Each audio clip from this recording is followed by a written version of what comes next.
Tonight on the Chicago Show, Bookstore in a Bind. A new Barnes & Noble will be opening its doors in Chicago. We take a look at how it could impact local bookstores.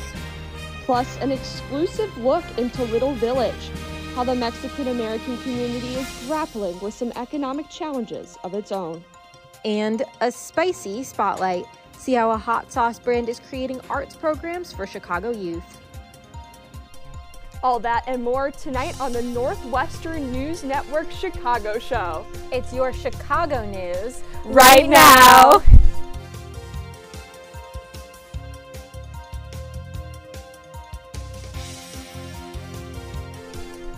Hello and welcome to our special Chicago Show. I'm Gabrielle Coriati. And I'm Michaela Denault. Pro-Palestinian encampments have come and gone at college campuses around Chicago, including the University of Chicago, DePaul, and Northwestern. One tent still remains on Deering Lawn. NU President Michael Schill was called to testify before the House Committee on Education and the Workforce last Thursday. He faced questions about the agreement the university reached to end the encampment, as well as alleged incidents of anti-Semitic conduct on campus. NNN's Logan Schijano has more from Washington. The Committee on Education Workforce will come to order. In his opening statement, Schill defended the agreement Northwestern struck to end last month's encampment on Deering Meadow. By engaging students with dialogue instead of force, we modeled the behavior we want to apply going forward. Schill called the encampment a major anti-Semitic event, but many Republican members criticized his decision to negotiate with its organizers. If the university does not move to change its leadership, then it will be endorsing that institutionalization, that normalization of anti-Semitism on campus. Schill used the hearing to announce several steps that the university plans to take to address anti-Semitism on campus moving forward. I am personally committed to fighting anti-Semitism. We are going to reconstitute a task force that will benefit from the information from other task forces.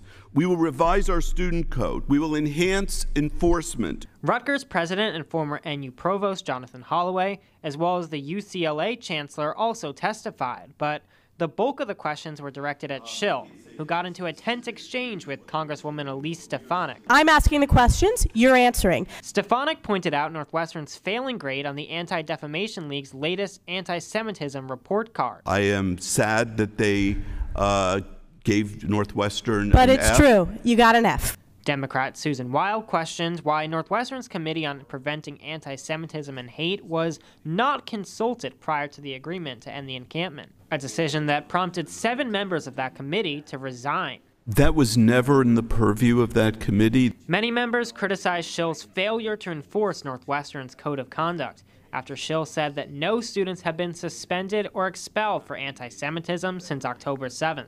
While Schill did not comment on specific allegations of anti-Semitic conduct and involvement of faculty at the encampment, he vowed to protect free speech for all community members. On Capitol Hill, Logan Schijano, Northwestern News Network. Thanks, Logan. Check out our Instagram at NNN_news for more on last week's hearing. Meanwhile, in Evanston, students gathered to watch the hearing on Deering Meadow, viewing the live stream at the spot where the encampment used to stand. After Schill's testimony, the Northwestern Divestment Coalition, NU Students for Justice in Palestine, and NU Jewish Voice for Peace released a joint statement. It says in part, quote, "We unequivocally reject the legitimacy of this session."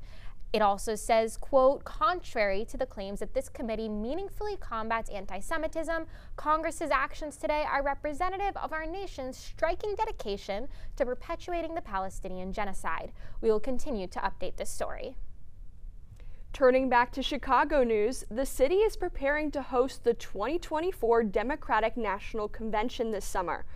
While the Democratic presidential nominee is usually confirmed at the convention, the DNC made an unusual move today, announcing it will nominate President Biden virtually. It comes before the Ohio State Senate was scheduled to meet earlier today to discuss moving the certification deadline after the DNC, a decision that Ohio Republicans tied to Democratic concessions on campaign finance issues. And looking towards the summer, Medill professor Peter Slevin predicts more controversy, with pro-Palestine protests potentially interfering with the convention. The mayor is going to have a tough call in figuring out how to police those demonstrations. Already these matters are in court, and Chicago's reputation will depend in part on how it all goes. The DNC will be held at the United Center from August 19th through the 22nd. The CTA announced that it will be providing as many as 250 buses to help provide secure transportation for the convention, taking away 13% of those vehicles and their staffers from Chicagoans' daily use. 5 new Barnes & Nobles are scheduled to open in the Chicago area later this year. But I spoke with one Wicker Park store owner who says she's worried the chain set to open right down the street from her bookstore might be a threat to business. It was magical. When Kimberly George and her sister Rebecca first opened Volumes Book Cafe in 2016, she says they fulfilled a lifelong dream. Literally blood, sweat, and tears went into the first store. But then once it was open, it was great. The sisters moved to their current Wicker Park location in 2021 after their old lease ended. George says operating an independent bookstore is a difficult business, and they often don't make the profit that they hope. Those big box stores, they get discounts that we don't get as indies. Right down the road from Volumes, this storefront might currently be empty, but come later this summer, it'll be a Barnes & Noble. We were very surprised and very angry and really disappointed, you know, especially because there's so many other neighborhoods that need it, that need bookstores and would do so well with a big box chain like that. George first heard about the competition after Crane's Chicago Business reported the news in February. After the announcement, Volumes regular Katie Sparks emailed Barnes & Noble CEO James Daunt to ask about the decision to open in a neighborhood with indie bookstores. I thought he would be a little bit more sympathetic to the cause, and he wasn't. In the response obtained by NNN, Daunt saying, quote, Volumes Book Cafe is a cafe with a very small selection of books, end quote, and that he defends their opening and says they will not threaten the sales or livelihood of any indie bookstore. In his email, he said that we're not an independent bookstore. That was the one that really hurt. That was the one that was really offensive.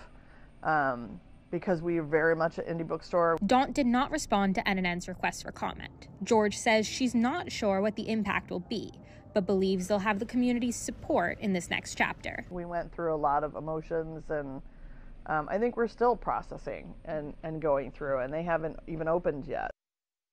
According to the Barnes & Noble website, the store will now open in July. This is a delay from its original June scheduling. Coming up, we head to Loyola to highlight a beloved neighborhood staple saying goodbye. We'll be right back.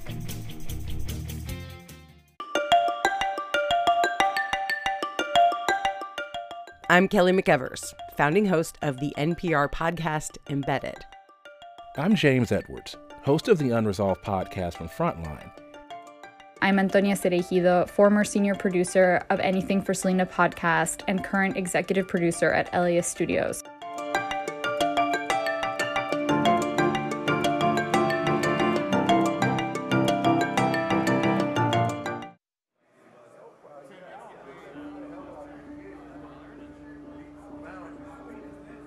My narrative, since I've been locked up and kind of made my transition, has been like redemption, accountability. When I come into the classroom environment, every individual that sits amongst me takes education seriously.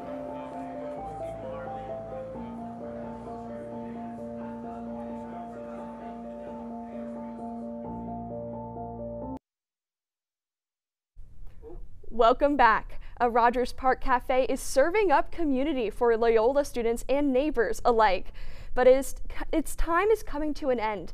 NNN's Brandon Condren spent an evening at Archie's Cafe to find out what makes it special. In Rogers Park, good community isn't far from the L. Roberta Schmatz owns Archie's Cafe. Opened in 2018, it's a place for neighbors to meet, inside or on the patio. It's a real neighborhood joint, you know, a lot of friends and people that know each other, and then people from out of town just stopping in for an experience. Archie's has plenty of experiences, like food, drinks, and live music. every day they're open. It's become a nighttime hangout for Loyola students and Rogers Park residents.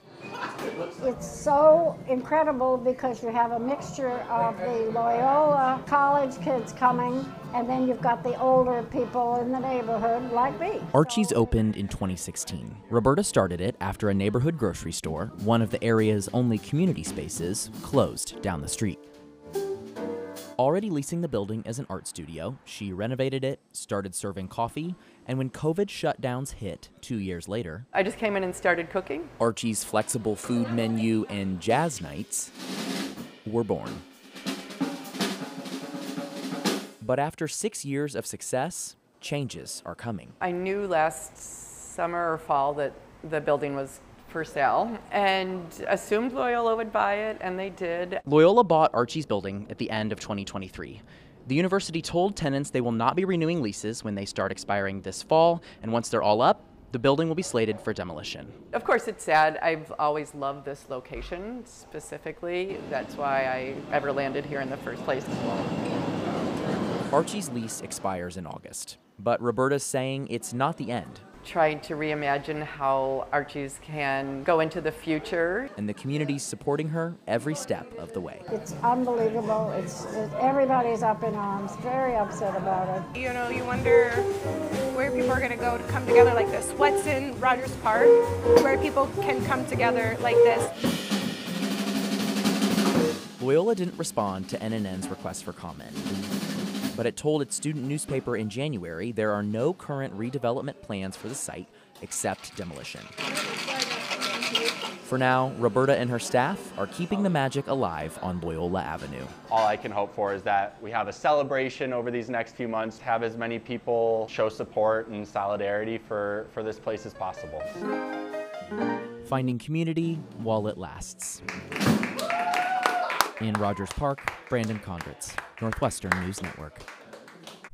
You can follow Archie's on Instagram at Archie's Cafe to find their hours, menu, and music lineup until their closure in August. In the heart of Chicago, Little Village bursts with the vibrant culture of its predominantly Mexican-American community. But beneath its lively exterior, the neighborhood is grappling with some significant economic challenges. NNN's Emmanuel Perez has more on the story. When walking through Little Village, also known as La Villita, Chicagoans are greeted with the sights of Mexican food and sombreros. It's like, I don't know why, but something about it reminds me of home. I think the most important stuff is just kind of like surrounding yourself with other people that kind of like, you know, look and speak like me. Visitors come to enjoy the food and community. 26th Street, the neighborhood's main business district, is the second highest tax-generating district in Chicago. You really feel like the community like with you, and like it's really nice to be here, and I feel like you could come and enjoy like food and like the stores and different businesses. But the neighborhood is suffering. A lot of people that are outside and they don't have jobs deal a lot with like alcoholism. According to Unleash Chicago, 24% of Little Village residents live below the poverty level, compared to 17% citywide. Edgar Gonzalez represents the district in the Illinois House of Representatives. His chief of staff, Katia Orozco, declined to speak on camera, but she says they host events at the district office to lend out necessities.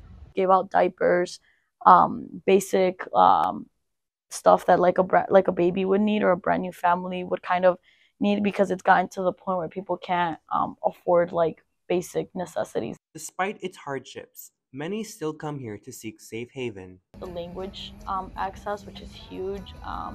You have most of your Spanish-speaking attorneys, dentists, doctors. In Little Village, Emmanuel Perez, Northwestern News Network. Thanks, Emmanuel. As summer approaches, tourists from all over the world flock to Chicago. NNN's Jasmine Kim stopped by the Bean to show us when the famous tourist attraction will be reopened to visitors again. Chicago's Cloud Gate, also known as the Bean, in Millennium Park, has been undergoing construction to enhance the accessibility of the 20-year-old attraction. Tourists hoping to see the Bean up close continue to face disappointment.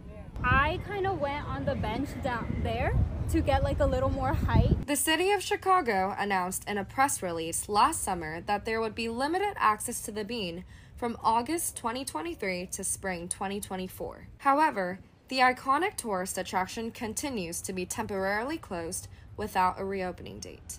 I know online everybody was saying that it's been closed for a long time, so I assume like maybe by May it would be open. The city said the maintenance is necessary and plans to replace pavers and make other upgrades to Granger Plaza. Despite the positives, there are many negative consequences surrounding the reconstruction. Bearer of bad news, I had to tell people from Brazil, Australia, all over the world how, it was going to be fenced up. As the most popular attraction in the Midwest, many business owners depend on the Bean for revenue. Usually people like to sit down and eat, but the Bean is closed. So hopefully there's like some seating over here and people, stay around to actually, get food here, except, walk by like they usually do. In Chicago, Jasmine Kim, Northwestern News Network. Thanks, Jasmine. Stay tuned for more information about the official reopening of the Bean on the City of Chicago's website. If you're looking for a new site to see while the Bean is still closed off, take a trip downtown and look at the 10 brand new butterfly sculptures right on the Magnificent Mile. This exhibit is titled Map to Migration. It's linked to the Peggy Noterbert Nature Museum's exhibit Flight of Butterflies. But you won't have to worry about not being able to spot these insects. The butterfly statues are around 6 feet tall. The artists hope that visitors can connect with nature and give thought to wildlife conservation as they walk around and see all 29 sculptures. Right now, the butterflies are on the Nature Museum's grounds and throughout downtown. But come later this summer, they'll be flying over to Chicago's South and West Side parks. Chicago's plethora of sports teams and events draws in sports fanatics from around the world. NNN's Kendall Wright provides an update on the latest sports news in the Windy City. Thanks, Michaela. That's right. With the summer comes the development of a new Soldier Field in the coming years. The new stadium is planned to begin construction right in the South Loop next summer, with hopes of opening in 2028. Estimated cost is $5 billion and will generate nearly $500 million post-completion annually. However, Illinois Governor J.B. Pritzker held some skepticism with the project. In a meeting with Bears executives, Pritzker called their proposal a non-starter. With Soldier Field plans up in the air, there are still tons of sports to see this summer. For my seniors who have nothing but time before graduation, go see Lionel Messi and the Argentine national team face Ecuador on June 9th for as low as $100. Plus, see La Liga champion Real Madrid with new recruit Kylian Mbappe hopefully playing AC Milan in their club friendly on July 31st. Thanks, Kendall. We'll keep you updated on what's to come with the new Soldier Field. After the break, planes, trains, and water taxis will take you to one of Chicago's most unique ways around town.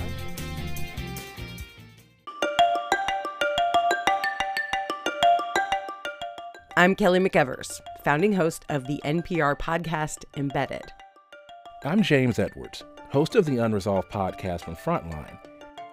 I'm Antonia Cereijido, former senior producer of Anything for Selena podcast and current executive producer at LAS Studios.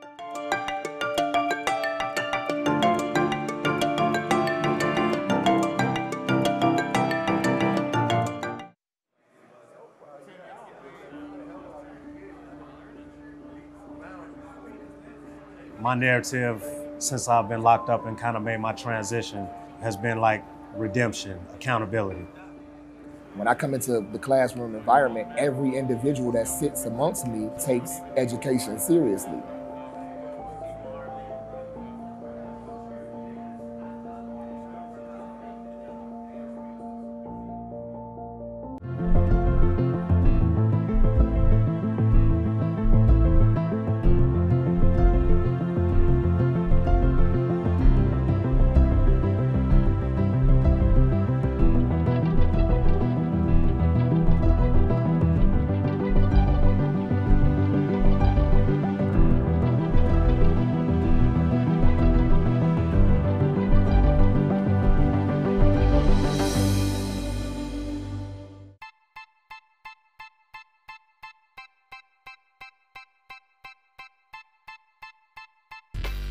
My relationship with Jonas is unique. We're from the same country, we're from the same city. Being a Northwestern alum, I think, has tremendous advantages in the sports industry. To me, that community, it's been with me for 20 plus years.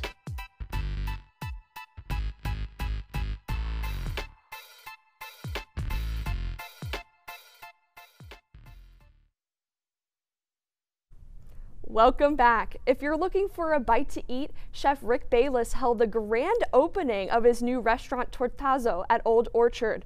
Tortazo, a fast casual Mexican restaurant, serves everything from churros to tortas. The grand opening had live music to go along with tequila samples for the first 100 people who arrived. The famed Chicago chef now adds his collection of other Chicago restaurants, such as Frontera Grill and Bar Sotano. The 15th annual Mole de Mayo Festival took place over the weekend on the corner of 18th and Hubbard Street in Chicago's Pilsen neighborhood. Jamie Garcia is the event director for the Economic Strategies Development Corporation and a Pilsen native. Take a listen to what he had to say about the importance of the festival. It was like the entry point for Mexican migrants. And it still continues to be over 80 to 85% Mexican or Mexican descent. So we celebrate our culture, celebrate our music and our food. The festival centers around the creation of mole, a sauce popular in Mexican culture, consisting of anywhere from 30 to 60 ingredients, featuring music, mariachi, lucha libre wrestling, and a mole cook-off competition. The festival attracts hundreds of people each year, taking place rain or shine. Attendees can walk through the festival and try classic Mexican dishes and shop for jewelry, and so much more. If you missed the festival, keep an eye out for information about next year's event on their Instagram at Mole de Mayo Fest.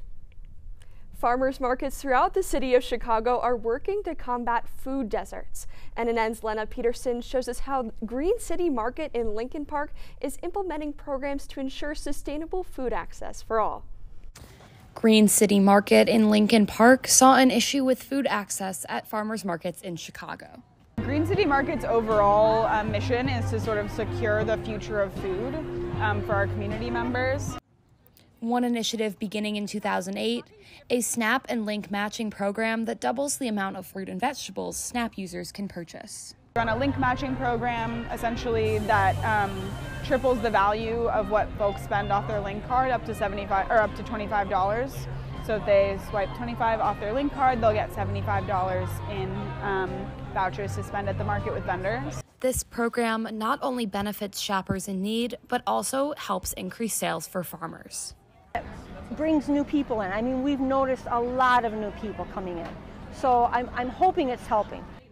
Green City Market also hosts sustainable vendors like Growing Home Farm, who offers a 12-week paid job training program. We're using urban agriculture as a vehicle to teach people the skills they need to gain and retain employment, also providing sustainable produce to people in our community. Looking to the future, Green City Market hopes to continue focusing on their community, promoting equitable food access for all their neighbors. We'd much rather work to share our resources with the markets that already exist there. In Lincoln Park, Lena Peterson, Northwestern News Network. Thanks, Lena. GCM says they are looking to expand the program throughout Chicago in the future. So, Gabrielle, I know you love farmers markets. Do you think you'll go to one this weekend? Yeah, I really do, but I haven't been to this one, and I guess we'll have to see what the weather is like for farmers markets. I know NNN's Mila Branson is here now with the weather. Mila, can you tell me, is it going to be farmers market weather this weekend? Well, Gabby, we might have some nicer days this week. Reading week starts tomorrow, and students are preparing to finish the quarter. With summer break inching closer, nicer days seem to be on their way. Rain is expected to continue from this afternoon into the evening, with a low of 53 degrees tonight. But you can put that rain jacket away for now, as showers aren't expected to come back until next Monday. Starting tomorrow, we'll see partly cloudy skies that will continue through the weekend. Thursday will likely be the sunniest day this week, with a high of about 63 degrees. So try to read a book on the Lakeville to celebrate Reading Week. And Friday, we'll see temperatures enter the low to mid-70s, which will continue through the weekend. Students can soak up some rays on the beach or the Lakeville if they're looking for a study break or a final hurrah before moving out for the summer. And that wraps up NNN's weather coverage for this year. Back to you guys at the desk. Thanks, Mila. Now, Mila, I know you said that temperatures are warming up, but personally, I'm going to be avoiding the buggy outdoors. Chicago is currently experiencing a rare emergence of 2 cicada broods, a duo that hasn't happened in 221 years. Hundreds of millions of the bugs are flooding the city and its suburbs, and although the bugs don't bite or sting, the collective chirp can reach up to 115 decibels. The cicadas are expected to hang around until mid-June, leaving their shells behind as mementos. Tourists and locals cross the Chicago River every single day. NNN's Gabriela Amberher-Medayu shows us one of Chicago's most unique ways to cross. I kind of went into it for the fun of it. This spring, the Chicago Water Taxi reopened its doors for passengers all around the world. Manuela Oliveira, a student from São Paulo, Brazil, is one of them. As I came in today, I wanted to do something different, something fun, something that I've never done before, so it just seemed like a perfect activity. The water taxi shut down 2 years ago during the pandemic, its first hiatus since its founding in 1962. 77-year-old Evanstonian Margaret Nelson could still recall her first ride on the taxis nearly 3 decades ago. I've been on the boats twice, but it was decades ago. You got to look at a lot of very interesting buildings from underneath. As the summer approaches, the Chicago Water Taxi is ready to take passengers on the ride of a lifetime. In the Loop, Gabriela Amberher-Medayu, Northwestern News Network. Thanks, Gabriela. The water taxi is open for business 7 days a week. When we come back, things get a little saucy. Don't touch that dial.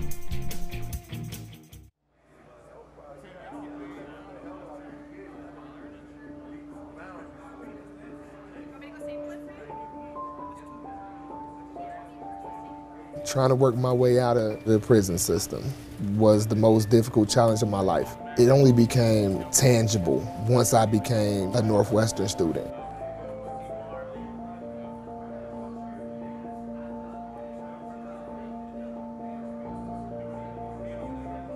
One, two, three, four.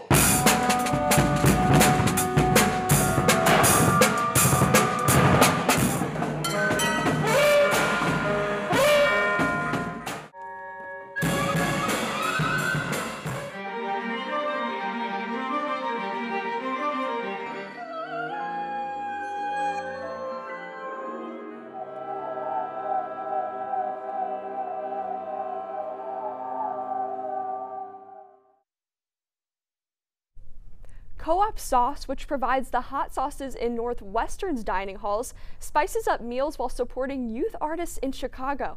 NNN's Mila Branson learned more about the savory creations. Looking to add a pop of flavor to your dining hall food? Co-op Sauce offers a variety of options. Starting in 2003 as a fundraiser for youth arts and entrepreneurship programs, the company supports free opportunities for kids across Chicago. It's a unique opportunity to be able to connect with people in ways that is different and fun. With experience as a sculptor, video production and design teacher, and street artist, Co-op Sauce founder Michael Bancroft wants to make art more accessible. There isn't enough of it. There isn't enough celebration of it. Bancroft partners with Midwest farmers to concoct yearly sauce collaborations. A lot of times farmers inform what it is that we do as much as my recipes. The company makes all of its products out of Sauce and Bread Kitchen in Edgewater. Open for breakfast and lunch, the restaurant is a joint effort between Bancroft and his partner Ann Kostrowski, founder and lead baker of Crumb Chicago. Very artsy, very chill, very friendly. I've always had really good experiences with the people behind the counter. Outside the restaurant, students in the dining halls like how the sauces cater to different tastes. I think people just have their own preferences and their different kind of tastes for spicy food. Serving Northwestern students and customers all over Chicago, Bancroft values Co-op's array of connections. Sharing what you love is sort of what it is that I think this is about. Cooking up creative flavor collaborations. Mila Branson, Northwestern News Network. If you want to try the sauce and bread yourself, SBK will be open 7 days a week starting in June with evening service on Saturdays. Well, Gabby, this is our last show of the year, but also our last show as seniors. I know. I don't know how I'm going to process that this really is the end. But I just wanted to say we wouldn't be able to do everything that we do here at NNN without our faculty advisor, Larry Stulpnagel, and our technical advisor, Matt Schrock, as well as every single show is put together with our news directors at the Spearhead, Logan Schijano and Ellie Skelly. And it's been a great 4 years, and this year wouldn't have been what it could have been without all of them and their support. Such a great 4 years. And that's all the time we have on our Chicago show. Thanks for sticking with NNN all year and for us these past 4 years. I'm Gabrielle Coriati. And I'm Michaela Donald. NNN will be back with new shows this fall. Have a great night.